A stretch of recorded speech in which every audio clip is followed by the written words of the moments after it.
Men don't keep their word. My boyfriend gave me a promise ring when our relationship started. He said we would be together forever, but he broke up with me just because he found out I was unfaithful.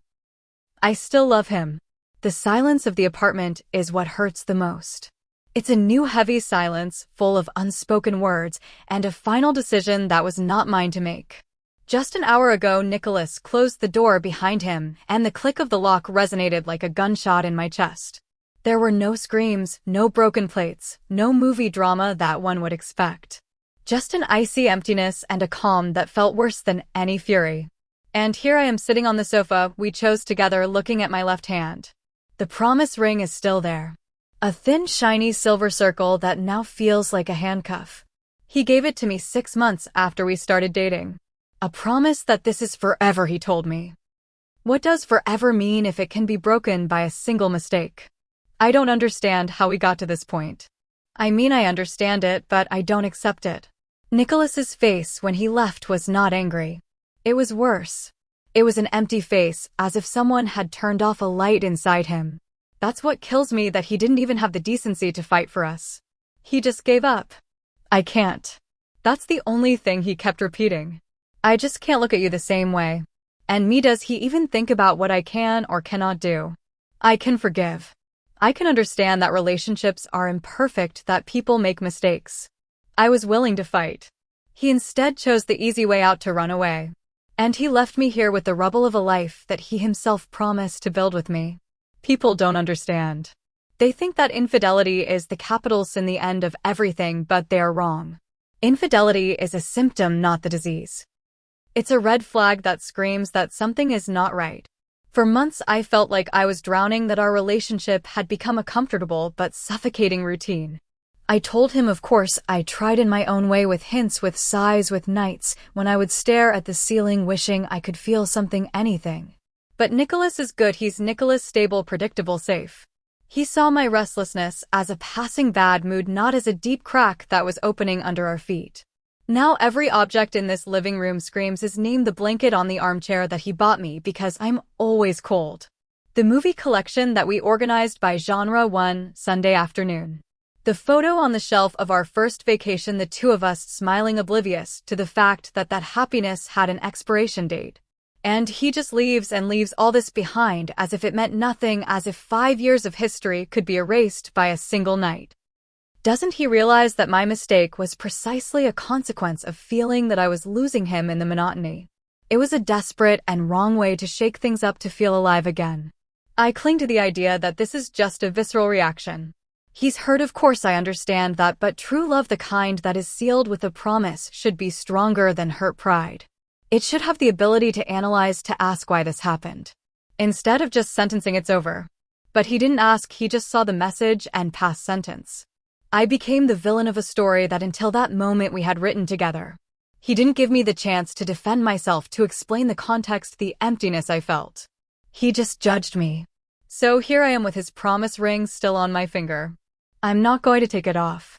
It's a reminder not of my mistake, but of his broken promise. Because the promise was not, I'll be with you as long as you're perfect. The promise was forever. And forever includes the ugly moments, the mistakes, the crises. If he can't understand that, then maybe the one who never understood the meaning of love was him. And I'm still here, loving him, willing to forgive him for abandoning me at the moment I most needed him to fight for us. It all started so perfectly that in retrospect it seems like a trap. I met Nicholas in college. He was everything one was supposed to want. Smart, kind, with a clear life plan. He was like a safe harbor in the chaos of my 20s. I remember our first dates, the way he listened to me, how he remembered silly details that I myself forgot. I felt seen, valued. That's why when he gave me the ring after 6 months, it didn't feel rushed. It felt right. We were at a viewpoint with the city at our feet, and he told me that he knew from the first day that I was the person he wanted to spend the rest of his life with. And I believed him. I believed in that forever with every fiber of my being. The first few years were easy. We moved in together, adopted a cat, built a routine, and the routine was nice at first. Pizza and series nights, weekends, visiting, family vacations planned months in advance. Nicholas is a man of plans, of structures. It gives him peace to know what will happen tomorrow, next week, next year. But that same peace that anchored him began to slowly suffocate me. Predictability became boredom. His stability began to feel like rigidity. Suddenly, I felt like I was living the same day over and over again, and that's how it would be for the next 50 years. And then Gabriel appeared. It was nothing premeditated, nothing I was looking for. He was a new colleague at my job assigned to a project with me. From the beginning, there was a different energy with him. He was sarcastic, impulsive, unpredictable. He laughed at my bad jokes and challenged me in meetings. Talking to him was like a breath of fresh air. He made me feel witty, vibrant. He reminded me of the person I was before I became half of Nicholas and me. He didn't see the stable and sensible girlfriend. He saw the woman who complained about the office coffee and dreamed of taking a trip without a fixed itinerary. Our conversations began to extend beyond work. First, it was a coffee to discuss the project, then text messages at night about any nonsense. I realized that I was waiting for his messages with an anticipation I hadn't felt for anything in a long time. He told me his problems, I told him mine, or rather, I told him the edited version of my problems. I told him about the feeling of being stuck, of wanting more excitement in my life. And he, unlike Nicholas, didn't try to fix it. He just listened and said, "I understand. You deserve to feel alive." Those words were like water in the desert. I started to compare, and I know I shouldn't have, but it was inevitable. Nicholas brought me flowers on our anniversary because it was what he was supposed to do. Gabriel brought me a horrible coffee from a vending machine one day just because he remembered I complained that ours was broken. Gabriel's gesture seemed infinitely more romantic. One was an act of routine, the other of attention. I began to reinterpret everything in my relationship with Nicholas through this new lens. His kindness was condescension, his calm was lack of passion. His safe love was a golden cage. The crack got bigger and bigger.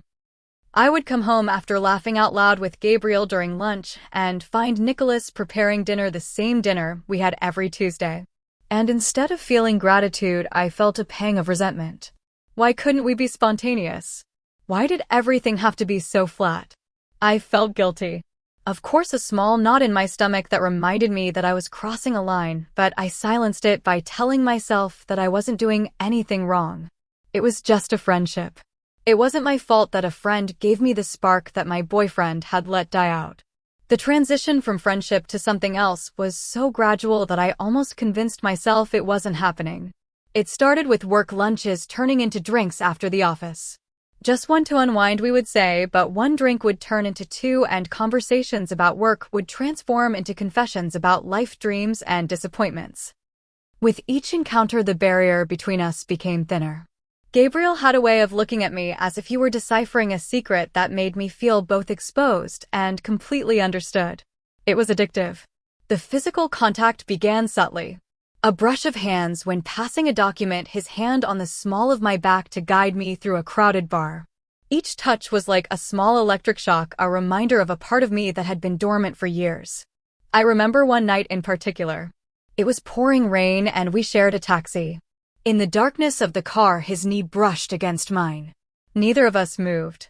It was a moment of silent, electrifying tension that was worth more than 1,000 words.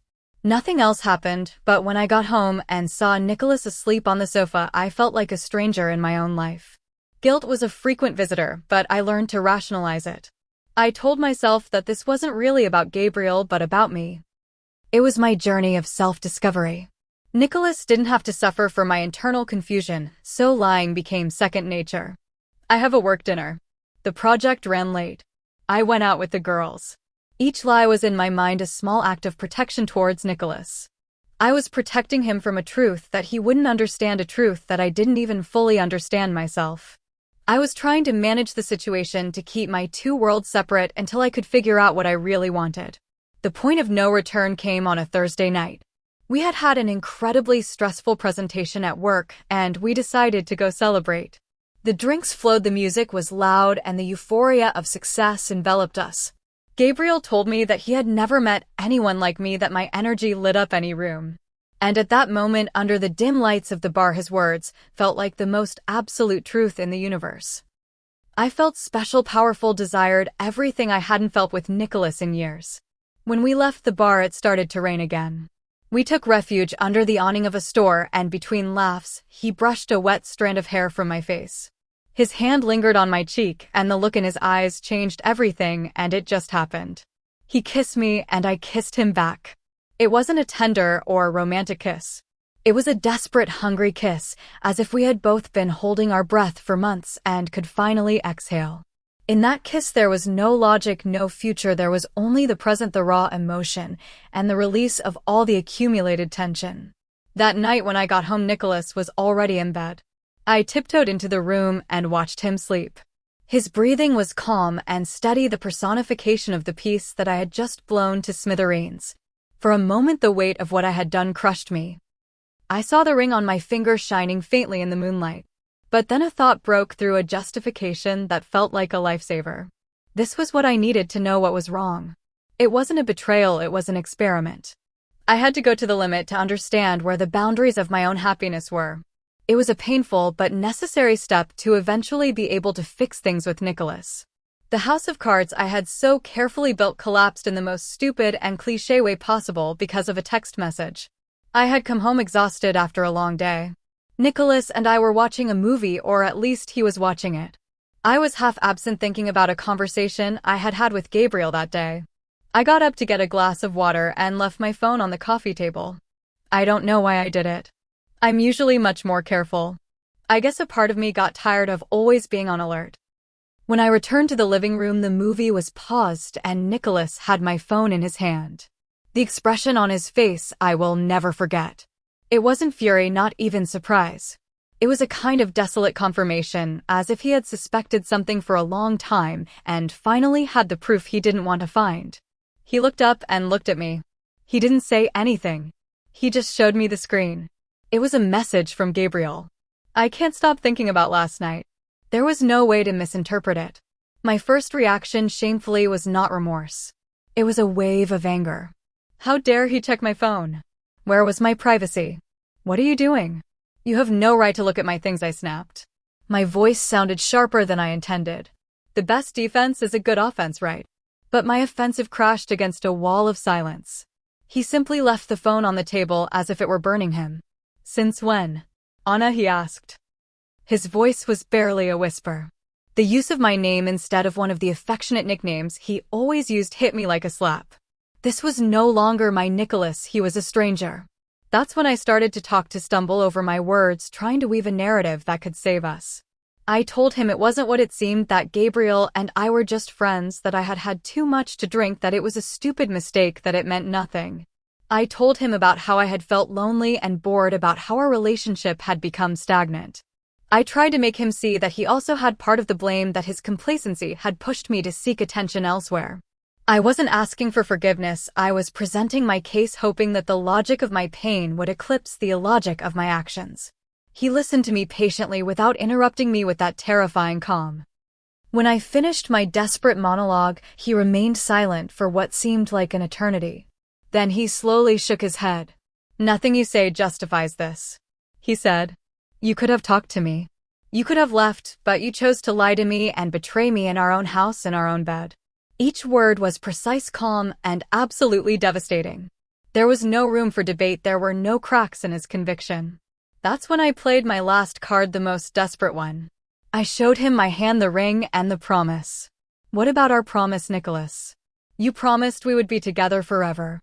Are you going to throw 5 years down the drain for this? Aren't you going to fight for us? I said it with tears in my eyes, hoping that the mention of our original pact would make him react, that he would remember the boy who made me that promise at the viewpoint. But his gaze hardened. You broke the promise, not me, he said. I promised to love and respect you, and you made it impossible for me to continue to keep that promise. And with that he got up and went to the room to pack a suitcase. And so we returned to the hour, to the deafening silence of this apartment that suddenly feels huge and empty. The scene of the confrontation repeats in my mind over and over again, but every time I relive it, my perspective becomes more entrenched. It wasn't me who failed, it was him. It was his inability to see beyond the act itself, to understand the desperation that motivated it. Love is not a contract that is voided for breach of a clause. It is, or should be, an unconditional commitment to support each other, especially when one of the two has lost their way. I look at the ring. It's incredible how such a small object can carry so much weight. For me, it still symbolizes a promise. The promise of a future that is still possible if he would just open his eyes, but for him it has become the symbol of a lie. It's so black and white, so simplistic. He doesn't see the nuances, the gray areas where life really happens. He wanted a fairy tale love story, and the moment the princess made a human mistake, he decided to burn the whole book instead of turning the page. And Gabriel, at this moment, Gabriel is almost irrelevant. He was a catalyst, a supporting character in the real crisis of my story with Nicholas. The emotion I felt with him was real, but it was a borrowed emotion, a temporary solution to a much deeper problem. It was never about choosing between two men. It was always about choosing between the life I had and the life I felt I was missing. Gabriel just put a face to that other life. But love, true love, the kind that builds a home and shares a cat, was always with Nicholas. I know what my friends will say. I know that some will take his side, will label him the good guy and me the bad guy. They won't understand the suffocation of routine, the feeling of becoming invisible in your own relationship. It's easy to judge from the outside. It's easy to condemn infidelity without ever having felt the deep longing for something more, for a single spark in the darkness. They will think that I had it all and threw it away without realizing that from my perspective I felt that I had nothing to lose because I had already lost everything myself. I'm not done fighting. This is not over. Nicholas is hurt. He's acting on impulse, blinded by pain and pride. But under that layer of rage, the man who loves me is still there. The man who promised me a forever. He just needs time. He needs to calm down and realize that what we had was too real and too valuable to let it die for a mistake. A mistake that ironically I made because I was afraid of losing him. I get up from the sofa and look at myself in the hallway mirror. My eyes are swollen, my makeup is smudged. I look like a victim, and in a way I am. I am a victim of my own weaknesses, yes, but I am also a victim of a love that was not strong enough to withstand a storm. Men don't keep their word. They make grand promises when everything is easy, but at the first difficulty, they pack their things and leave. He broke his promise. I just took the wrong path, trying to find a way to keep ours feeling alive. And if loving someone means being willing to forgive, then I'm still proving that my love for him is stronger than his for me. Popular Reddit comments on the main story. Anonymous User 1. Wow, the mental gymnastics you do to not take responsibility is worthy of an Olympic medal. You say that infidelity is a symptom, but you didn't communicate the disease to your partner. Instead of saying, Nicholas, I feel stagnant, and I need us to get the spark back, you decided to look for that spark in someone else's pants. You betrayed him, you lied to him repeatedly, and when he found out, your first instinct was to blame him for invading your privacy. He didn't break any promises. You destroyed the foundation of the relationship. Trust. OP's response. It's very easy to talk without knowing. Do you think I didn't try to talk to him? Years of hints of sighs of trying to start conversations that he always diverted to something practical like the shopping list or what series to watch. Living with someone who is emotionally a brick wall is exhausting. My mistake was a reaction to feeling invisible. He broke the promise to take care of me and listen to me long before I did anything. But of course it's easier to point at me. Anonymous User I. My mistake was a consequence of feeling that I was losing him in the monotony. This sentence is incredible. It's like saying I robbed the bank because I felt my salary was monotonous. You destroyed the trust of a man who, according to your own description, was good and stable, and now you present yourself as the martyr because he doesn't want to stay with you. What did you expect him to thank you for shaking things up? The promise ring is not a license to do whatever you want. He deserves someone who values his stability instead of using it as an excuse to cheat on him. OP's response. Good and stable is another way of saying boring and complacent. People like you glorify stability without understanding that it can be a tomb for passion. I didn't want him to thank me. I wanted him to fight. I wanted him to get angry, to scream, to tell me that he couldn't live without me and that we would fix this together. Instead, he gave up. His stability is just a facade for his cowardice. True love is chaotic and complicated, not a spreadsheet. Anonymous User 3. The saddest thing about all this is that you continue to blame him. You say you love him, but your actions show the opposite. Love is respect, and you didn't respect him. Love is honesty, and you lied to his face. And now instead of feeling genuine remorse, you just feel sorry for yourself because your actions had consequences. Gabriel was not a catalyst, he was your accomplice. And Nicholas is not giving up, he is choosing himself and his mental health. It's the bravest thing he could do. OP's response. Choosing himself. That's the selfish discourse of this generation. A relationship is about us, not me. Of course I regret the pain I caused him, but I regret more not being able to make him see how much we were missing. He ran away. That's not bravery, it's the coward's way out. I was willing to face the disaster and rebuild. He preferred to demolish everything. Time will prove me right. He will realize what he lost. Update 1. It's been a week and this has been the worst hell of my life. Thanks to all who commented, although most of you have no idea what you're talking about and prefer to judge from your pedestal of morality. You don't understand anything. My story is not about infidelity, it's about a love betrayed by a lack of guts. After a couple of days of total silence, I decided I couldn't sit idly by. Love is proactive. So I went to his apartment, the one we shared. I used my key, but he had put the chain on. I could hear him inside, moving. I rang the doorbell. I called his name. Nothing. Absolute silence. I stood there in the hallway feeling like the most humiliated person in the world while the man who promised to love me forever hid from me 2 meters away. Finally, after half an hour of begging through the door, he deigned to call me on the phone. His voice was cold, distant. He told me he needed me to return his keys to leave them in the mailbox. I can't do this, Anna. Please leave me alone.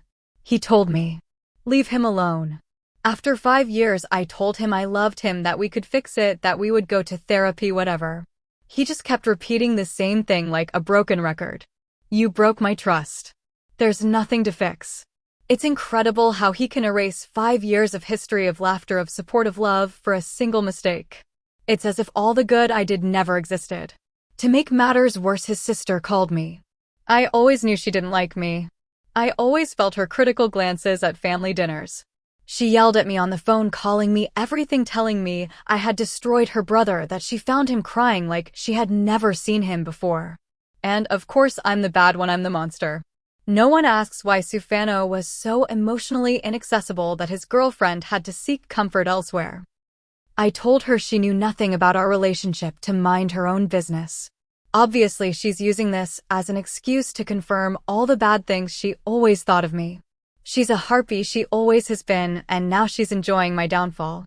And the icing on the cake, Gabriel, the supposed breath of fresh air, the exciting distraction. Do you know what he has done? Nothing. He disappeared. I sent him a couple of messages telling him I needed to talk, that everything had exploded. He read them and didn't reply. I called him and he didn't answer. It's pathetic. He chickened out as soon as things got serious. I guess it was only fun while it was a secret, while I was the one taking all the risk. Now that there are real consequences, he has vanished. And in a way this makes me realize that all of this whole mess was for nothing. I feel incredibly alone. My friends try to support me, but I see the judgment in their eyes. They give me empty advice like give him time or focus on yourself. They don't get it. I don't want to focus on myself. I want my life back. I want Nicholas. And what hurts the most is that it seems I'm the only one willing to fight for us. Everyone from Nicholas to his sister, and now even Gabriel, has shown that promises and loyalty are empty words. They have all abandoned me, and I, who made a mistake, am the only one still standing, willing to forgive and rebuild. Tell me, who is the real villain here? Popular Reddit comments on Update 1. Anonymous User 4. Every paragraph of this update further reinforces the idea that you have learned absolutely nothing. You went to his house uninvited, violating the boundary that he clearly needs. You accuse his sister of being a harpy for defending her brother, who is devastated by your actions, and you are surprised that the guy you cheated on your boyfriend with doesn't want to be your shoulder to cry on. Wake up. The world does not revolve around you. The consequences are real, and you are living yours. OP's response. Violating his boundaries. What about the boundaries he violated when he promised a future and then backed out? A relationship is a two-way street, and he broke his part of the deal. His sister is not defending him, she is adding fuel to the fire because she never liked me. And the thing with Gabriel only proves my point. Men are all the same, they only want the thrill of the chase. I am the only one who took the commitment seriously. Anonymous User 5. It's fascinating how your brain reinterprets everything to fit your victim narrative. Nicholas hiding from you is not an act of cowardice, it's an act of self-preservation. He needs space to heal from the trauma you caused him. Nicholas's sister reacting with fury is completely normal. She's watching her brother suffer. Gabriel disappearing is the expected behavior of someone who is an opportunist. Everyone is reacting predictably to the situation that you created. OP's response. Self-preservation. What a nice word to describe selfishness. True love is not about self-preservation, it's about sacrifice and forgiveness. If he truly loved me, he would be willing to go through the pain to get to the other side with me. But it's easier to run away and have everyone pat him on the back telling him how strong he is. True strength is staying and fighting, and he doesn't have it. Anonymous User 6. I who made a mistake am the only one still standing willing to forgive and rebuild. Forgive what exactly? Forgive him for not wanting to be with someone who betrayed him. That sentence sums it all up. You don't feel remorse for what you did. You feel indignation because you didn't get your way. You should leave those people alone and seek professional help to understand why you believe your desires are above the well-being and feelings of others. OP's response. Forgive him for giving up, forgive him for breaking his promise, forgive him for not loving me enough to get over this. What I did was an act, but what he is doing is a conscious decision to destroy our future. Professional help. The only help I need is for him to come to his senses and realize that we are made for each other with our flaws and all. Perfect love does not exist. Final update. It's been over a month. The silence has become definitive. Nicholas blocked me everywhere: phone, social media, everything.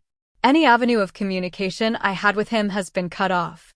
I tried to contact him through a mutual friend, and all I got was a cold message that said, "Please tell Anna to stop. I need to move on." The worst part is that according to this friend, he is doing it. He told me that Nicholas has started going to therapy. He said the first few weeks were horrible for him, but now he's starting to get better. That news hurt me more than the breakup itself. Getting better so quickly. How can someone start to heal from a 5-year love in a matter of weeks? It can only mean one thing. What we had was never as important to him as it was to me. My friends have also drifted away. The calls of support turned into uncomfortable silences, and then they just stopped calling. I had a horrible argument with my best friend. She told me with that brutal honesty that sometimes borders on cruelty, that she couldn't keep listening to me blame everyone, but myself, that what I did to Nicholas was wrong. I accused her of not being a true friend, of taking his side. We haven't spoken since. The isolation is total. It seems that in the story of my life, everyone has decided that I am the villain and they have left me alone in my castle. Last night, I hit rock bottom. I felt desperate, trapped in a loop of memories. I did something stupid. I knew that Nicholas sometimes went to a bar near his old office to relax after work. A part of me, the most pathetic part, thought that maybe I could find him there, that if he saw me, if we could talk face to face without the barrier of a phone or a door, he would remember what we had. I had no plan, just the vague hope of a miracle. I went. I sat in my car in the parking lot for almost an hour, gathering the courage to go in. And then I saw him, not Nicholas, I saw Gabriel. He was at one of the tables on the terrace laughing out loud, and he wasn't alone, he was with a girl, and the way he looked at her, the way he leaned in to listen to her, the way his hand brushed hers on the table, it was an exact copy of how he was with me. Every gesture, every conspiratorial smile. I wasn't special. I wasn't a unique connection in his life. I was just the next one in line.